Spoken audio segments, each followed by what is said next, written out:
A paz do Senhor. Vamos falar hoje de 1 Samuel 14, 15 e 16. No começo desse capítulo, Jonatas, que é filho de Saul, ele vê os filisteus um pouquinho mais distante e ele fala para o seu moço, ele está sozinho, ele e o seu moço, aquele que carrega as suas armas. Ele fala, vamos deixar que eles nos vejam, para que então eles possam falar conosco. Se eles falarem que eles virão até nós vamos ficar quietos, não tem o que ser feito. Mas se eles falarem para nós irmos até eles, nós vamos entender que isso é um sinal de Deus e que o Senhor dará ali os filisteus nas nossas mãos, mesmo sendo aqui só nós dois inicialmente nessa batalha.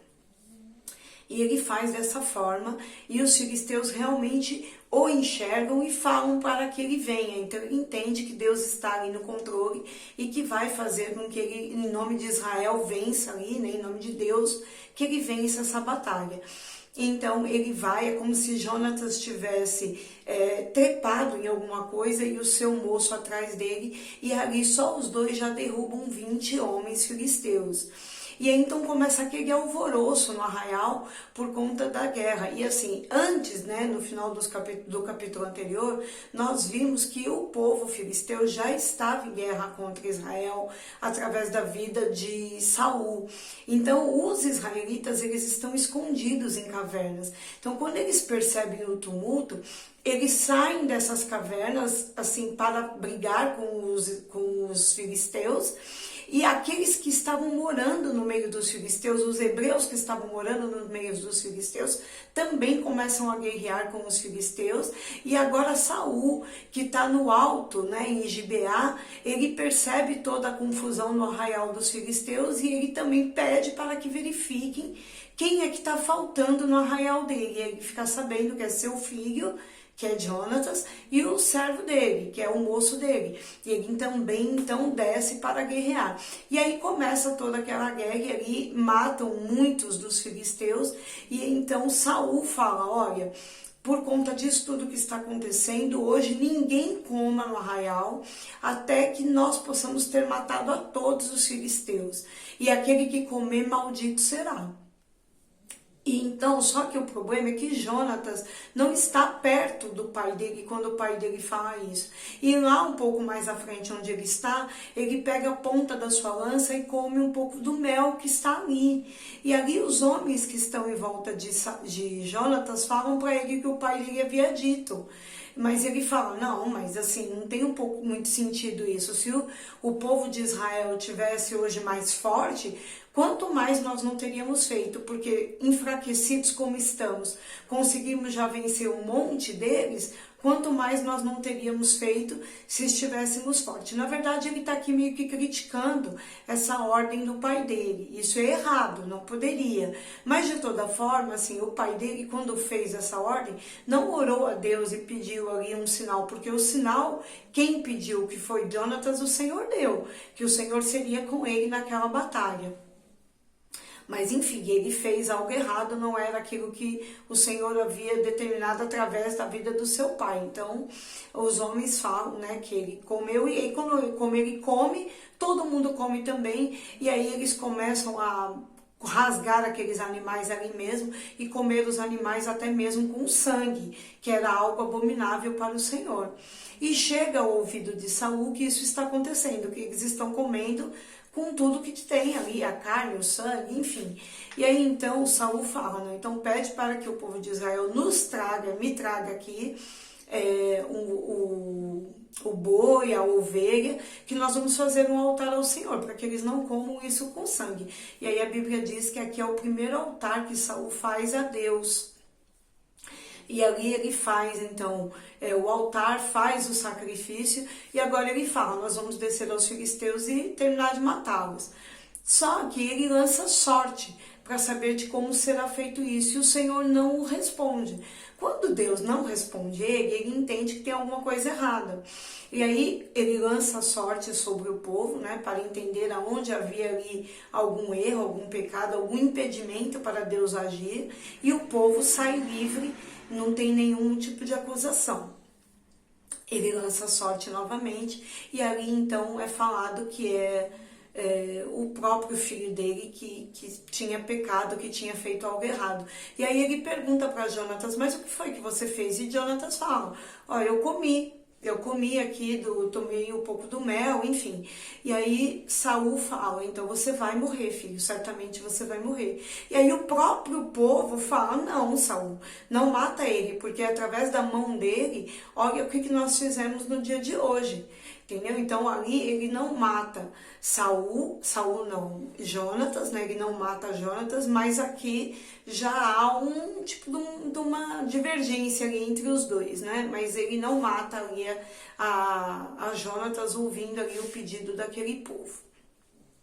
Na sequência desse capítulo também, o Senhor fala, né, através de Samuel, fala com Saul, que ele teria então que matar ali todos os amalequitas, porque lá atrás os amalequitas haviam sido maus ao povo de Israel. Então lá atrás o Senhor já tinha dito para ele que mataria todos os amalequitas. E agora fala para Saul, vai lá e cumpre então aquilo que o Senhor havia já dito que seria feito, e pode matar todos eles. Só que Saul vai para fazer isso, e o Senhor ainda está dando na mão de Saul as guerras, enfim, ele ainda está vencendo, né? Mesmo o Senhor tendo retirado dele ali, falado que não seria mais um rei de Israel, o Senhor ainda está permitindo, acho que até mesmo por misericórdia, por conta da postura de Jonatas, que havia lhe pedido, né, ao Senhor o seu sinal. E aí, então, quando Saul desce para pegar todos os amalequitas, ele poupa o rei dos amalequitas e também ali os melhores animais, as vacas, o gado, enfim. Ele não mata. E quando ele volta para o arraial, ele volta para Samuel, Samuel pergunta para ele, mas o que é isso daqui? E aí ele fala, não, é porque eu me preocupei com o povo, né? E como esses animais ainda estão são excelentes, eu preferi deixar que eles trouxessem esses animais para fazer ali sacrifício ao Senhor. E irmãos, aqui eu quero também fazer uma pausa, porque quando nós erramos ou quando alguém erra, a tendência é falar, não, Deus, mas eu fiz isso por conta daquilo, mostrando uma boa intenção. Então eu fiz isso daqui por conta daquela outra situação aqui. Só que quando o Senhor ele nos dá uma ordem reta, direta, não tem acordo, não tem meio termo, não é para ficar em cima do muro. O não do Senhor é não e o sim do Senhor é sim. Então, o que ele tinha dito aqui era que matasse a todos, e todos ferissem, né? Todos os animais, tudo. O Senhor não estava pedindo que fosse feito nenhum tipo de sacrifício a ele por conta desses animais. A Bíblia aqui ainda diz que Samuel responde para Saul que é muito melhor obedecer do que sacrificar. E aí, então, Saul fala para ele, não, mas... eu não quero, não era para, era só mesmo para engrandecer a Deus. Desculpas, como eu acabei de falar. E aí então Samuel fala para ele, olha, o Senhor colocou você como rei de Israel, mas você está querendo agir pelo seu próprio entendimento. Então o Senhor tirará de você o reinado, como ele já tinha dito anteriormente também. E ali Samuel vira as costas como quem vai embora. E aí então Saul pega na capa de Samuel e rasga ela. E na hora que ele faz isso, Samuel vira para ele e fala que você hoje foi rasgado como rei de Israel. Então ele foi lá e pegou ali Samuel, porque ele queria que Samuel voltasse com ele até o local do holocausto. Na verdade, só para mostrar que estava tudo bem, né? São pessoas que vivem de aparência, mesmo ele tendo acabado de ouvir o que ele tinha acabado de ouvir do profeta, ele ainda queria se mostrar na frente daqueles homens como estava tudo bem. Mas então Samuel, ele volta com ele tinha dito que não faria, mas ele volta com ele, e aí ele fala, manda vir a mim aqui o rei dos amalequitas. E agora o próprio Samuel, o profeta, o sacerdote do Senhor, o juiz ali de Israel, é ele mesmo quem esquarteja, né, quem espedaça a este rei. E ele fala para ele, assim como as mães dos filisteus, dos israelitas, sofreram por sua causa, hoje a sua mãe vai sofrer também pelo que você já fez um dia contra Israel. E ali o próprio Samuel mata ele. E é tão pesado assim a maneira com que ele fala com Saul, que o Senhor havia desfeito ali a unção, né, que o Senhor tinha colocado de rei sobre Saul, que a Bíblia diz que Samuel vira as costas e nunca mais ele vê Saul. Ele vai embora. E agora então o Senhor fala com Samuel e fala: olha, vai à casa de Jessé, porque lá eu vou ungir alguém como rei. E o próprio Samuel fala: mas como é que eu vou fazer isso, se que ainda hoje é Saul o rei sobre Israel? Se eu for falar que eu vou lá ungir um novo rei, o próprio Saul vai me matar. E aí o Senhor fala para ele: não diz que você vai para sacrificar.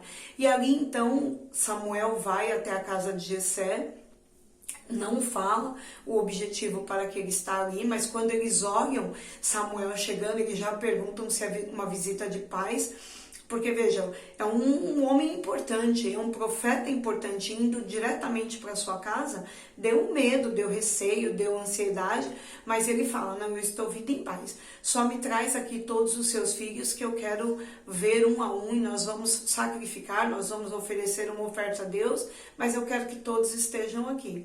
E ali entra, né, o primeiro filho de Jessé, e aí então Samuel no seu coração fala: deve ser esse, porque é um homem alto, é um homem bonito. Então assim, Samuel também não aprendeu a lição, porque lá atrás, quando ele também viu a Saul, ele falou: certamente é esse que o povo vai querer como rei, porque ele também era muito bonito.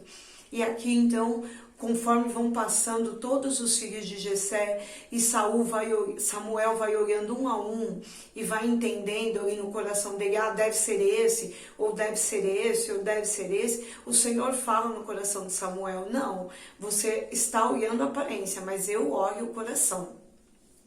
E aí quando passam ali todos os filhos de Jessé diante de Samuel, e nenhum deles o Senhor fala para ele que seria o novo rei, então o próprio Samuel pergunta para Jessé: tem mais algum filho? Veja, irmãos, qual é o pai que esquece que tem um filho só porque ele está trabalhando, né? Então, se o próprio Samuel havia dito para ele que eles fariam um sacrifício e que era para vir todos os seus filhos, como se explica que Jessé não lembrou ou não mencionou que havia mais um filho que ele deveria chamar?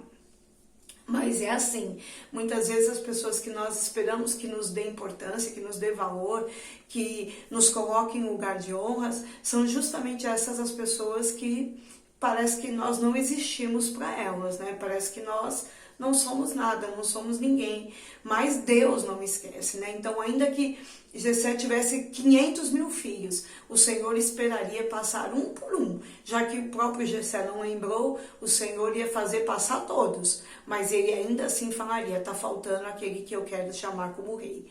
E aí ele fala que tem um que está no campo, que está trabalhando.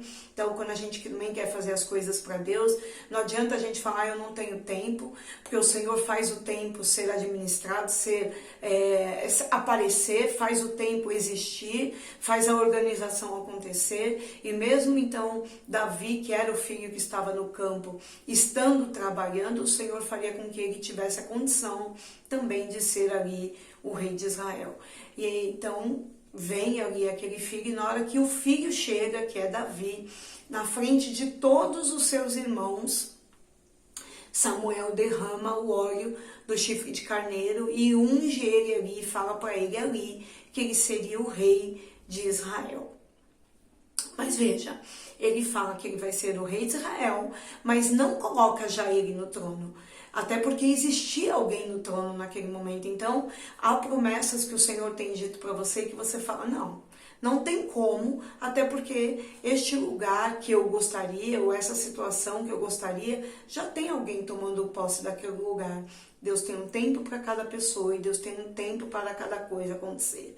Então ali o Senhor falou com ele, mas Davi continuou com a sua vida lá no campo, mesmo naquele momento, na frente de todos os seus irmãos, tendo sido ungido a rei. E a Bíblia diz ainda que quando ele desce o óleo sobre a vida de Davi, o Espírito do Senhor também está sobre ele, também desce sobre ele. Assim também, como naquele momento saiu da vida de Saul o Espírito de Deus. E ali a Bíblia diz que a vida de Saul, e inclusive fala que a vida de Saul é atormentada por um espírito que o próprio Deus fez com que atormentasse a Saul. E aí a gente fala, mas como assim um espírito mau amando de Deus?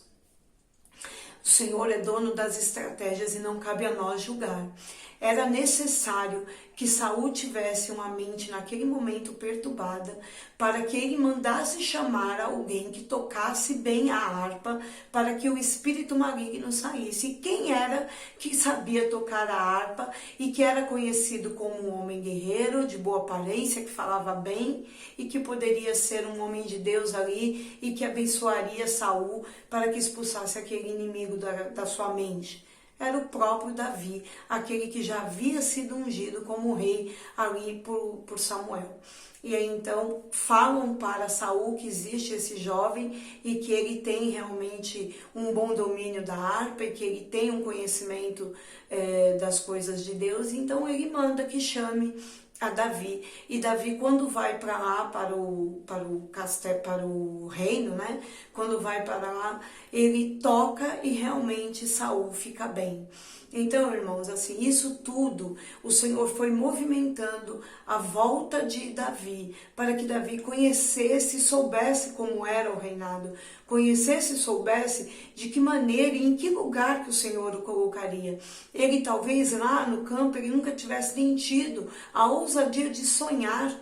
Com certeza não, nem a ousadia de sonhar no reino, mas agora ele passa a conhecer e saber de pertinho o que era e como era, e ele não tinha esquecido aquilo que Deus tinha prometido para ele. Ele sabia aquilo que Samuel, e todos sabiam quem era Samuel, um profeta sério, sabiam o que ali o Senhor tinha para falar com ele.